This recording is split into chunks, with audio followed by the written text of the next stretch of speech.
বলছিলাম যে আজকে ভারতীয় জনতা পার্টি যে ধরনের রাজনীতি এই রাজ্যতে করছে, এইবার 26-এ যদি আমরা বিজেপিকে না আটকাতে পারি, এই রাজ্যটা কিন্তু ধ্বংস হয়ে যাবে। পঞ্চায়েতে খাতা খুলে 26-এ বিধানসভার ভোটেও নজর তৃণমূল কংগ্রেসের। দক্ষিণ করিমগঞ্জের এরালিকোলে রাজ্যসভা সাংসদ সুস্মিতা দেবের হাত ধরে টিএমসিতে ভিড়লেন প্রভাবশালী পঞ্চায়েত নেতা সহ 2 শতাধিক কর্মী।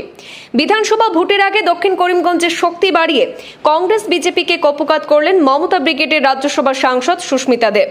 বিজেপির বিরুদ্ধে রাজনীতি করতে হলে সাহসের দরকার মন্তব্য করে বিজেপির বিরুদ্ধে কর্মীদের অক্সিজেন যোগালেন তৃণমূল নেত্রী। শনিবার সন্ধ্যারাতে তৃণমূল কংগ্রেসের রাজনৈতিক মহড়া ঘিরে দক্ষিণ করিমগঞ্জের ইরালিকুল বাজারে রাজনৈতিক উত্তাপ ছড়ায়। শ্রীভূমি জেলা টিএমসির সভাপতি আইনজীবী আব্দুর রশিদের পৌরোহিত্যে আয়োজিত জনসভায় উপড়ে পড়ে জনতার ভিড়। দীর্ঘ বক্তব্যে সুস্মিতা দেব শাসক বিরোধী উভয় শিবিরকে তরজা ঠুকে 26-এ বিধানসভায় কংগ্রেস বিজেপির বিকল্প তৃতীয় শক্তি হিসাবে সর্বভারতীয় তৃণমূল কংগ্রেসে ভরসা রাখতে জনতাকে আহ্বান জানান সুস্মিতা। জনসভাকে আশ্বস্ত করে সুস্মিতার দাবি যে বিজেপি সরকার আসামে যে রাজনীতি শুরু করেছে তা আগামী 26-এ বিজেপিকে আটকাতে না পারলে এই রাজ্য ধ্বংস হবে। উচ্ছেদ ইস্যুতে রাজ্য সরকার এবং বিগত কংগ্রেসকে সমান দায়ী করেন তিনি। বলেন, ভূমিহীন উচ্ছেদিতদের বিগত কংগ্রেস সরকার পাট্টা দেওয়ার প্রতিশ্রুতি দিয়ে রাজনীতি করেছে। বাস্তবে পাট্টা না দেওয়াতেই আজকে এই ধরনের নিষ্ঠুর এবং অমানবিক পরিণতির মুখে পড়তে হয়েছে। বিজেপি সরকারের বর্তমান মুখ্যমন্ত্রী বিগত লোকসভার ভোটেও ভূমিহীনদের পাট্টার প্রতিশ্রুতি দিয়েছিলেন, কিন্তু এখনও সেই সব মানুষকে উচ্ছেদ করে সেখানে রাজ্যের সংখ্যাগরিষ্ঠ মানুষের কাছে টেনে ধর্মের রাজনীতিতে মেতে উঠেছেন বলে অভিযোগ করেছেন সুস্মিতা দেব। এদিন ইরালিকুল বাজারে জনসভায় প্রভাবশালী পঞ্চায়েত নেতা আব্দুস সাত্তারকে দলে ফিরিয়ে দক্ষিণ করিমগঞ্জের শক্তি বাড়িয়েছে মমতা ব্রিগেড। প্রায় 2 শতাধিক কর্মীকে সঙ্গে নিয়ে সাংসদ সুস্মিতার হাত ধরে তৃণমূল কংগ্রেসে এদিন আনুষ্ঠানিক যোগদান করেন টিলাবাড়ি বান্দরকোনা জেলা পরিষদ আসনে প্রতিদ্বন্দ্বী হাসিনা বেগমের প্রতিনিধি তথা পাথারকান্দি আঞ্চলিক পঞ্চায়েতের প্রাক্তন সভাপতি আব্দুস সাত্তার সহ প্রায় 2 শতাধিক জনগণ। নবাগতদের দলে স্বাগত জানিয়ে 26-এর আগে সাংগঠনিক ভিত মজবুত করতে মাঠে নামার পরামর্শ দিয়েছেন সুস্মিতা। এদিনের সভায় টিএমসির জেলা সভাপতি আইনজীবী আব্দুর রশিদ ছাড়া উপস্থিত ছিলেন জেলার একমাত্র টিএমসি থেকে বিজয়ী বিনোদিনী জিপির এপি সদস্য ফয়েজ আহমেদ, জেলা কমিটি কার্যকারী সভাপতি পরিমল রায় ও টিএমসির রাজ্যিক যুব শাখার বরিষ্ঠ কর্মী ফুজাইল আহমেদ প্রমুখ। আমাদের হাতে মন্তব্য রয়েছে সুস্মিতা দেবের, শুনে নেব সরাসরি। বলছিলাম যে আজকে ভারতীয় জনতা পার্টি যে ধরনের রাজনীতি এই রাজ্যতে করছে, এইবার 26-এ যদি আমরা বিজেপিকে না আটকাতে পারি, এই রাজ্যটা কিন্তু ধ্বংস হয়ে যাবে। আর কংগ্রেস দলকে বলতে চাই যে আপনারা প্লেন দেখেছেন, যখন প্লেনটা উড়ে যায় না, গ্রামের মানুষ কতজন প্লেনে বসেছে, প্লেনে একটা বুতাম থাকে অটো পাইলট। অটো পাইলট মানে কি, পাইলটের যদি কিছু হয়ে যায়, অসুস্থ হয়ে যায় বা বেহোশ হয়ে যায় বা হার্ট অ্যাটাক হয়ে যায়, তখন ও বেহোশ হওয়ার আগে একটা বুতাম টিপে দেবে বলে অটো পাইলট, মানে প্লেনটা নিজে নিজে উড়ে।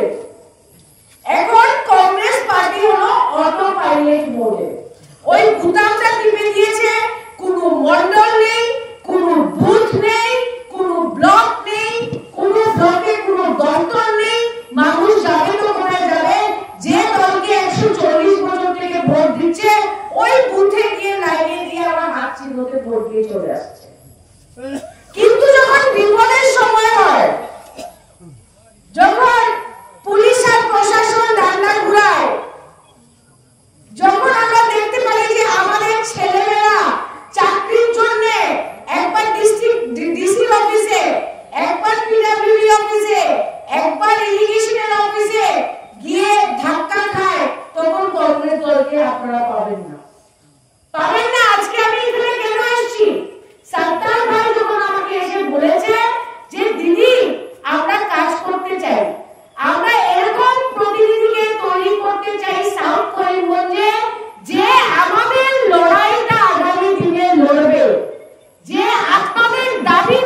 আসেন আসেন।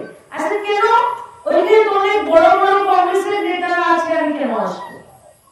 আমি কি করিমগঞ্জে হাফিজ শাসিরের বিরুদ্ধে তৃণমূল কংগ্রেস কি প্রতিদ্বন্দ্বিতা করেছিল? করেনি। কেন করেনি? কারণ আমি চাইছিলাম যে সবার ভোট পেয়ে হাফিজ নদী সাহেব যদি জিতে যেত, এখানে মানুষ শান্তি মতো থাকতে পারবে। আমি করিমগঞ্জে টিকিট দেয়নি। মমতাদি আমাকে বলেছিল যে আপনি গিয়ে করিমগঞ্জে দাঁড়ান, আমি দাঁড়াইনি, কারণ শিলচর রিজার্ভ ছিল। কিন্তু কি হলো? মানুষ লড়াই করলো, কষ্ট করে উঠে দাঁড়ালো, বিজেপির সঙ্গে লড়াই করলো, পুলিশ প্রশাসনের সঙ্গে লড়াই করলো, কিন্তু কংগ্রেস দল আজকে এই করিমগঞ্জ সিটটা জিততে পারলো না। আমি কাউকে দোষ দেব না, যারা ভয়ে বিজেপিকে ভোট দিয়েছেন, ব্যবসায়ীদের কিভাবে ভারতীয় জনতা পার্টি ভয় দেখিয়ে ভোট দিয়েছে আমার ভালো করে জানা আছে। কিভাবে মাইনরিটি মানুষকে বলা হয়েছে যে ফরেস্টে যারা আছেন আপনাদের উচ্ছেদ করে বিজেপিকে ভোট দিতে হবে। আমি দোষ কাদেরকে দিব? যারা 50 বছর জমিদারি করেছে করিমগঞ্জ এবং হাইলাকান্দিতে, ওরা আপনাদের নিরাপত্তা দিতে পারলো না কেন? এটা আমার প্রশ্ন।